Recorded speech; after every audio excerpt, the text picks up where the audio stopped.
Uttar Pradesh police भर्ती एवं प्रोन्नति बोर्ड के द्वारा उत्तर प्रदेश में होमगार्ड्स के पदों पर एनरोलमेंट की प्रक्रिया शुरू कर दी गई है। उत्तर प्रदेश में विभिन्न जनपदों में कुल 41,424 रिक्त पदों पर होमगार्ड्स का एनरोलमेंट करने की प्रक्रिया शुरू हुई है। इसमें अभी आप ध्यान से देखिएगा, जिलावार भर्तियां आई हैं। जिलावार भर्तियों पर आवेदन करने से पहले आपको ये ध्यान देना है कि इसमें कितने पैसे दिए जाएंगे। जिनका पद पर चयन होता है होमगार्ड्स के पद पर, तो इसमें साफ साफ मेंशन है कि अगर आपको ड्यूटी पर बुलाया जाता है तभी इसका पैसा निर्धारित किया है, तभी आपको पैसे मिलेंगे।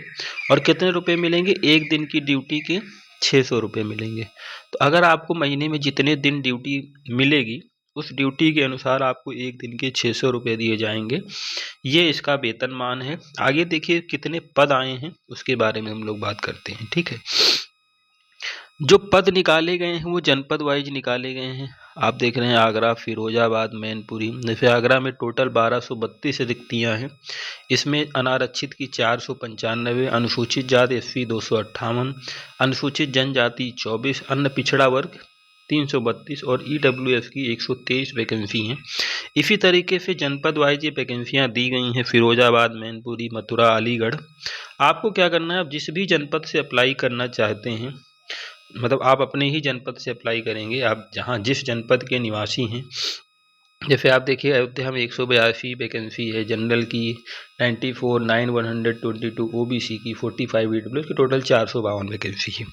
अब ये टोटल वैकेंसी जनपद वाइज मिला के यूपी में जितने ज़िले हैं, टोटल 75 ज़िले, उनको मिला के ये वैकेंसी होती है 41,424। ठीक है, 41,424 जो वैकेंसियाँ हैं होमगार्ड्स की, इनमें जो आपने कैटेगरी वाइज देखा वो तो था ही रिजर्वेशन।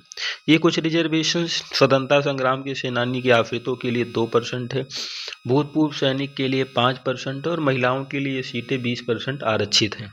तो ये हर जिले में इनकी अलग अलग सीटें निर्धारित की गई हैं। उनके क्रम में भी अगर कोई कैंडिडेट इस कैटेगरी में भी आता है तो वो अपनी अप्लाई कर सकता है, उसके लिए अलग से रिजर्वेशन का प्रावधान रखा गया है। ठीक है, तो अब हम देखेंगे कि इसके लिए पात्रता क्या है, आप फॉर्म भरने के लिए एलिजिबल कब हैं। तो लिखा है होमगार्ड्स के पदों पर एनरोलमेंट के लिए यह आवश्यक है अभ्यर्थी उसी जनपद का मूल निवासी हो जिस जनपद की रिक्ति के सापेक्ष आवेदन किया गया है। आप जिस डिस्ट्रिक्ट से अप्लाई कर रहे हैं आपको उसी जिले का निवासी होना चाहिए, उसी के बाद ही आप उस जिले के पद पर आवेदन कर सकते हैं होमगार्ड के लिए।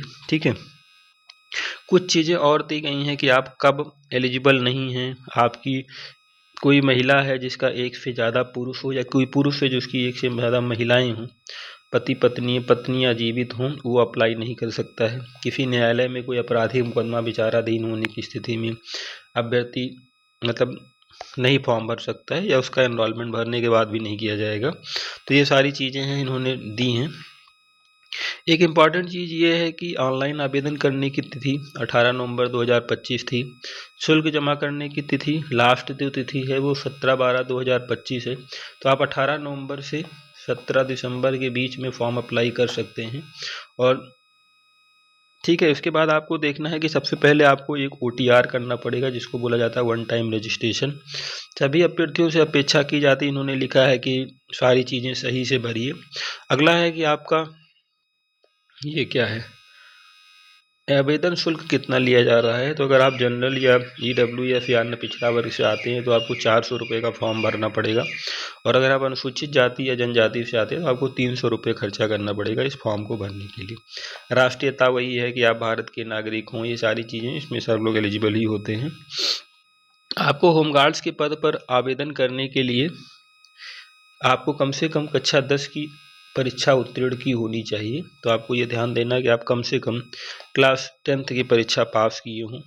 इसके अलावा कुछ मार्क्स हैं जिनके पास ये सर्टिफिकेट्स हैं NCC का। अगर आप C कैटेगरी का सर्टिफिकेट रखते हैं, B का रखते हैं, तो इसके कुछ नंबर हैं जो आपको प्रेफरेंस में मदद करेंगे। तो अगर आप स्काउट गाइड के प्रशिक्षण प्रांत ले चुके हैं तो आपको 1 नंबर का वेटेज मिलेगा। इन दोनों के वेटेज पे एक रिटन परीक्षा और इसके वेटेज के बेसिस पे एक लिस्ट निर्धारित की जाएगी। उस लिस्ट के हिसाब से ही आपको बुलाया जाएगा। होमगार्ड्स के एनरोलमेंट है तो अभ्यर्थी की जो आयु होनी चाहिए 1/7/2025 को कम से कम 18 वर्ष और अधिकतम 30 वर्ष होनी चाहिए, इससे ज़्यादा नहीं होनी चाहिए। इसका मतलब यह है कि आप 1/7/1995 के पहले का जन्म नहीं होना चाहिए और 1/7/2007 के बाद भी आपका जन्म नहीं होना चाहिए। इन दोनों के बीच का आपका जन्म होना चाहिए, तभी आप ये फॉर्म अप्लाई कर सकते हैं। बाकी जो और कैटेगरी है, अन्य पिछड़ा वर्ग, अनुसूचित जातियाँ, उनको आयु में छूट मिली हुई है। अगर आप देखिए ध्यान से तो अनुसूचित जाति को 5 वर्ष की छूट मिली है और अनुसूचित जनजाति को भी 5 वर्ष की, अन्य पिछड़ा वर्ग को भी 5 वर्ष की छूट मिली है। ठीक है, भूतपूर्व सैनिकों को भी छूट मिली है, तो आप ये ध्यान दे सकते हैं उनकी अगर जितनी साल उन्होंने सेवा करी है उस एज को माइनस करने के बाद उनकी आयु 33 वर्ष से अधिक नहीं होनी चाहिए, ये आपको ध्यान देना है कोई अगर अप्लाई कर रहा हो भूतपूर्व सैनिक तो। एनरोलमेंट की प्रक्रिया में सबसे एक चीज़ इम्पॉर्टेंट ये है कि ये रिटन एग्ज़ाम होगा, जिस रिटन एग्ज़ाम में सामान्य ज्ञान के 100 प्रश्न आएंगे और वो 100 अंक के होंगे, जिसका टाइम होगा 2 घंटे का। प्रत्येक प्रश्न के लिए 1 अंक निर्धारित है। लिखित परीक्षा में कम से कम 25% अंक प्राप्त करने वाले अभ्यर्थी ही होमगार्ड के पद पर एनरोलमेंट के पात्र होंगे, उनसे कम वालों को नहीं लिया जाएगा। इसके अलावा एक चीज़ ये ध्यान है कि ऑफलाइन परीक्षा होगी OMR बेसिस पे। ठीक है, तो इसके अलावा लिखित परीक्षा का इन्होंने आगे सिलेबस भी दिया है, पाठ्यक्रम भी दिया हो, तो उसको भी आप देख सकते हैं। लिखित परीक्षा कुल 2 घंटे की होगी, जिसमें 120 प्रश्न होंगे और नहीं ठीक है, कुल 100 प्रश्न होंगे, 120 मिनट का टाइम होगा और कुल 100 अंक होंगे। प्रत्येक प्रश्न के लिए 1 अंक है। और ये कुछ एक चीज़ें हैं जिनको आपको ध्यान देना है। आपको ये ध्यान देना जाएगा कि किसी एक जनपद के अभ्यर्थी की लिखित परीक्षा 1 से अधिक पालियों में हो सकती है, इसीलिए इसमें नॉर्मलाइजेशन की प्रक्रिया भी रखी गई है। ठीक है, अधिमानी अर्हता के अंकों को भी मिलाया जाएगा, जो आपने भी देखा NCCC और B सर्टिफिकेट्स के जो नंबर थे स्काउट गाइड्स के, उनके बेसिस पे ही अभ्यर्थियों को बुलाया जाएगा फिजिकल के लिए। तो फिजिकल के बाद अभी इसमें कुछ फिजिकल की क्राइटेरिया भी दी हुई है कि आपको, जैसे देखिए पहले तो शारीरिक परीक्षण दिया गया है कि पुरुष अभ्यर्थियों के लिए न्यूनतम शारीरिक ऊंचाई, अगर आप सामान्य या अन्य पिछड़े वर्ग से आते हैं तो 168 तथा अनुसूचित जातियों के लिए भी 168 सेंटीमीटर होनी चाहिए। अनुसूचित जनजाति के लिए 160 सेंटीमीटर रखी गई है। सीने की भी नाप रखी गई है, बिना फुलाए 79 सेंटीमीटर और फुलाने पर 84 सेंटीमीटर। इसमें सिर्फ छूट अनुसूचित जनजाति को मिली है 77 बिना फुलाने पर और फुलाने पर 82 सेंटीमीटर। ठीक है, न्यूनतम 5 सेंटीमीटर सीना फुलाना अनिवार्य है, ये भी बहुत अच्छे से मेंशन किया गया है। ये कैटेगरी महिला अभ्यर्थियों के लिए भी है। अगर आप सामान्य OBC और SC कैटेगरी की महिला हैं तो आपको 152 सेंटीमीटर हाइट होनी चाहिए। अनुसूचित जनजातियों के लिए 147 सेंटीमीटर। वजन भी कम से कम 40 किलोग्राम होना चाहिए महिला अभ्यर्थियों के लिए। और आगे आप ध्यान से देखेंगे इसमें इन्होंने कुछ शारीरिक दक्षता परीक्षा भी रखी है। जो लोग अभिलेखों की परीक्षा और शारीरिक मानक परीक्षण में सफल हो जाते हैं उनको फिर बुलाया जाएगा शारीरिक दक्षता परीक्षा में लिए। पुरुष अभ्यर्थियों को 4.8 किलोमीटर की दौड़ लगानी पड़ेगी 28 मिनट में और महिला अभ्यर्थियों को 2.4 किलोमीटर की दौड़ लगानी पड़ेगी 16 मिनट में।